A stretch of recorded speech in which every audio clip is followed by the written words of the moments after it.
തിരഞ്ഞെടുപ്പിന്റെ രാഷ്ട്രീയ മാനമല്ല, സ്ഥാനാർത്ഥിയുടെ സ്വകാര്യ ജീവിതമാണ് ചില മാധ്യമങ്ങൾക്ക് ഇപ്പോൾ ചർച്ച. യുദ്ധഭീതി കൊറിയൻ മുനമ്പിനെ ഇപ്പോഴും വിട്ടൊഴിയുന്നില്ല. നമസ്കാരം, ദ വേൾഡിനെ വീക്കിലേക്ക് സ്വാഗതം. അമേരിക്കയും ഉത്തര കൊറിയയും തമ്മിലുള്ള യുദ്ധം ആസന്നമെന്ന മട്ടിലാണ് കാര്യങ്ങൾ. ആണവ ആയുധ മോഹങ്ങൾ ഉത്തര കൊറിയ വേണ്ടെന്ന് വെക്കണമെന്നാണ് അമേരിക്ക പറയുന്നത്. ഇതുണ്ടായില്ലെങ്കിൽ വലിയ വലിയ ഏറ്റുമുട്ടലുകൾ ഉണ്ടാകുമെന്ന് US പ്രസിഡന്റ് ഡൊണാൾഡ് ട്രംപ് കഴിഞ്ഞയാഴ്ച മുന്നറിയിപ്പ് നൽകി. ഉത്തര കൊറിയയ്ക്ക് മേൽ കൂടുതൽ ഉപരോധം ഏർപ്പെടുത്തണമെന്ന് UN രക്ഷാസമിതിയിൽ US ആവശ്യപ്പെട്ടു. ഇതൊന്നും കൊണ്ട് ഗുണമുണ്ടായില്ലെങ്കിൽ പ്രത്യാഘാതം ഭീകരമായിരിക്കുമെന്നാണ് US വിദേശകാര്യ സെക്രട്ടറി റെക്സ് ടിലേഴ്സൺ പറഞ്ഞത്. ചർച്ചയും സംവാദവുമാണ് സംഘർഷത്തിന് അയവുവരുത്താൻ ഏറ്റവും നല്ലത് എന്ന നിലപാടാണ് രക്ഷാസമിതിയിൽ ചൈന സ്വീകരിച്ചത്. ഏകപക്ഷീയമായി US നടപടി അനുവദിക്കാനാവില്ലെന്ന് റഷ്യയും പറഞ്ഞു. ഉത്തര കൊറിയയുടെ സുഹൃത്തുക്കളാണ് രണ്ട് രാജ്യങ്ങളും. എങ്കിലും ഇവർ പറഞ്ഞതിൽ കാര്യമുണ്ടെന്നാണ് ഭൂരിപക്ഷവും കരുതുന്നത്. കാര്യങ്ങൾ ഇങ്ങനെയായിരിക്കെ ശനിയാഴ്ച ഉത്തര കൊറിയ വീണ്ടും മിസൈൽ പരീക്ഷിച്ചു. മധ്യദൂര മിസൈലായിരുന്നു ഇത്. പരീക്ഷണ പരാജയമായിരുന്നു. ഉത്തര കൊറിയയുടെ മുഷ്കിന്റെ പ്രതീകമായാണ് അമേരിക്ക ഇതിനെ കാണുന്നത്. ചർച്ച വേണമെന്ന് പറഞ്ഞ ചൈനയെയാണ് ഉത്തര കൊറിയ അപമാനിച്ചതെന്ന് ട്രംപ് പറഞ്ഞു. ഉത്തര കൊറിയയും അമേരിക്കയും തമ്മിലുള്ള പ്രശ്നത്തിന് 1948 മുതലുള്ള ചരിത്രമുണ്ട്. രണ്ടാം ലോകമഹായുദ്ധത്തിൽ ജപ്പാൻ കീഴടങ്ങിയതോടെ ആ രാജ്യത്തിന്റെ ആധിപത്യത്തിലുണ്ടായിരുന്ന കൊറിയ സ്വതന്ത്രമായി.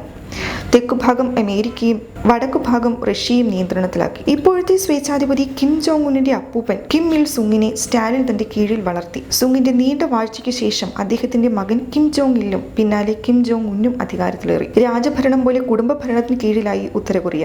1950 മുതൽ 53 വരെ നീണ്ട കൊറിയൻ യുദ്ധത്തിന് ശേഷം ഇരു രാജ്യങ്ങളും കൊടിയ ശത്രുതയിലുമായി. ഉത്തര കൊറിയയുടെ ആണവ ആയുധ മോഹങ്ങളാണ് അമേരിക്കയെ അസ്വസ്ഥമാക്കുന്നത്. സുഹൃത്ത് രാജ്യമായ ദക്ഷിണ കൊറിയയാണ് ഉത്തര കൊറിയയുടെ ലക്ഷ്യമെന്ന് അമേരിക്ക കരുതുന്നു. അമേരിക്കയുടെ സ്വന്തം സേനാതാവളവും ഇവിടുണ്ട്. ദക്ഷിണ കൊറിയയെ സംരക്ഷിക്കുകയാണ് അമേരിക്കയുടെ ദൗത്യം. മറ്റൊരു സുഹൃത്തായി ജപ്പാനും ഈ മേഖലയിലാണ്. എന്നാൽ ഉത്തര കൊറിയയുമായി സൗഹൃദം സൂക്ഷിക്കുന്ന ചൈനയാകട്ടെ ആ രാജ്യത്തെ ഒരു സുരക്ഷിത മേഖല അഥവാ ബഫർ സോണായാണ് കാണുന്നത്. ദക്ഷിണ കൊറിയ വഴിയുള്ള അമേരിക്കൻ അധിനിവേശത്തിനുള്ള തടയണം. അതുകൊണ്ട് തന്നെയാണ് ഉത്തര കൊറിയയെ അവർ സംരക്ഷിക്കുന്നത്. ഉത്തര കൊറിയയുമായി ചർച്ചയുടെ വഴി തേടണമെന്ന ചൈനയുടെ നിലപാടിന് കാരണം ഇതാണെന്നാണ് കിഴക്കൻ ഏഷ്യയിലെ രാഷ്ട്രീയ സംഭവ വികാസങ്ങൾ നിരീക്ഷിക്കുന്നവർ പറയുന്നത്. ട്രംപിന്റെ മുൻഗാമി ബരാക് ഒബാമയാകട്ടെ ഉത്തര കൊറിയയുടെ കാര്യത്തിൽ ക്ഷമാപൂർവ്വമായി നിലപാട് സ്വീകരിക്കണമെന്ന പക്ഷക്കാരനായിരുന്നു. ആയുധ നിർവ്യാപനത്തിലുള്ള ഷഡ്കക്ഷി ചർച്ചയിൽ നിന്ന് 2006 ഇറങ്ങിപ്പോയി ഉത്തര കൊറിയയെ വീണ്ടും അവിടേക്ക് എത്തിക്കാനാണ് ഉത്തര കൊറിയയെ വീണ്ടും അവിടേക്ക് എത്തിക്കാമെന്ന് അദ്ദേഹം കരുതി. ഇതിനു നേർ വിപരീതമാണ് ട്രംപിന്റെ നിലപാട്. ഏപ്രിലിൽ മുത്തച്ഛന്റെ 105ാം ജന്മദിനത്തിൽ കിം ജോങ് ഉൻ വൻ ആയുധ പ്രദർശനം നടത്തി. അതോടെ സ്വന്തം വിമാനവാഹിനി കപ്പലായ USS കാൾവിൻസണും മറ്റു പടക്കപ്പലുകളും അങ്ങോട്ട് അയച്ചിരിക്കുകയാണ് അമേരിക്ക. കാൾവിൻസൺ ദക്ഷിണ കൊറിയയുമായി ചേർന്ന സംയുക്ത സൈനികാഭ്യാസത്തിലാണ്. ഈ വിമാനവാഹിനിയുടെ വരവ് ട്രംപ് പ്രഖ്യാപിച്ചതിന് പിന്നാലെ മറ്റൊരു ആയുധ പ്രയോഗ പ്രദർശനവും നടത്തി ഉത്തര കൊറിയ. ട്രംപ് പറയും പോലെ ഉൻ ആയുധം ഉപേക്ഷിക്കാൻ സാധ്യതയില്ല. ആണവായുധം ഉണ്ടെന്നതാണ് തങ്ങളെ ആക്രമിക്കുന്നതിൽ നിന്ന് അമേരിക്കയെ അകറ്റി നിർത്തുന്നതെന്നാണ് അദ്ദേഹം കരുതുന്നത്. ആണവായുധം ഉണ്ടെന്നതാണ് തങ്ങളെ ആക്രമിക്കുന്നതിൽ നിന്ന് അമേരിക്കയെ അകറ്റി നിർത്തുന്നതെന്ന് അദ്ദേഹത്തിന് അറിയാം. മാത്രമല്ല അമേരിക്കയുടെ വാക്കുകേട്ട ആയുധം ഉപേക്ഷിച്ച ലിബിയൻ ഏകാധിപതി മുഅമ്മർ ഗദ്ദാഫിക്ക് സംഭവിച്ചതെന്തെന്നും അദ്ദേഹത്തിന് അറിയാം. ട്രംപും കരുതലോടെ നീങ്ങാനിടയുള്ളൂ.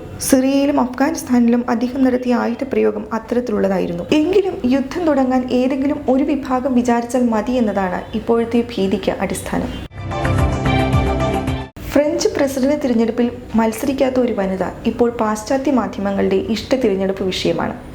പേര് ബ്രിജിത്ത്, വയസ്സ് 64. തിരഞ്ഞെടുപ്പിൽ വിജയിയാകുമെന്ന് കരുതുന്ന ഇമ്മാനുവൽ മാക്രോണിന്റെ ഭാര്യ. മാക്രോണിന് പ്രായം 39.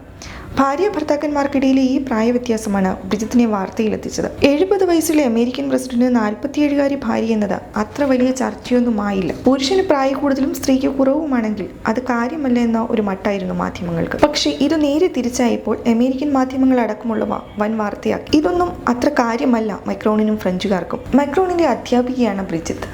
ആദ്യമായി അവർ മാക്രോണിനെ കാണുമ്പോൾ അദ്ദേഹത്തിന് പ്രായം 15 വയസ്സായിരുന്നു. അന്ന് അവർ വിവാഹിതയും 3 കുട്ടികളുടെ അമ്മയുമായിരുന്നു. മാക്രോണിനെ പ്രണയിക്കാൻ ഇതൊന്നും ബ്രിജിത്തിന് തടസ്സമായില്ല. മാക്രോണിന് തിരിച്ചു. മാക്രോൺ എന്ന വിദ്യാർത്ഥി മറ്റു വിദ്യാർത്ഥികളെ പോലെ ആയിരുന്നില്ലെന്ന് അടുത്തിടെ ഇറങ്ങിയ ഡോക്യുമെന്ററിയിൽ ബ്രിജിത്ത് ഓർക്കുന്നു.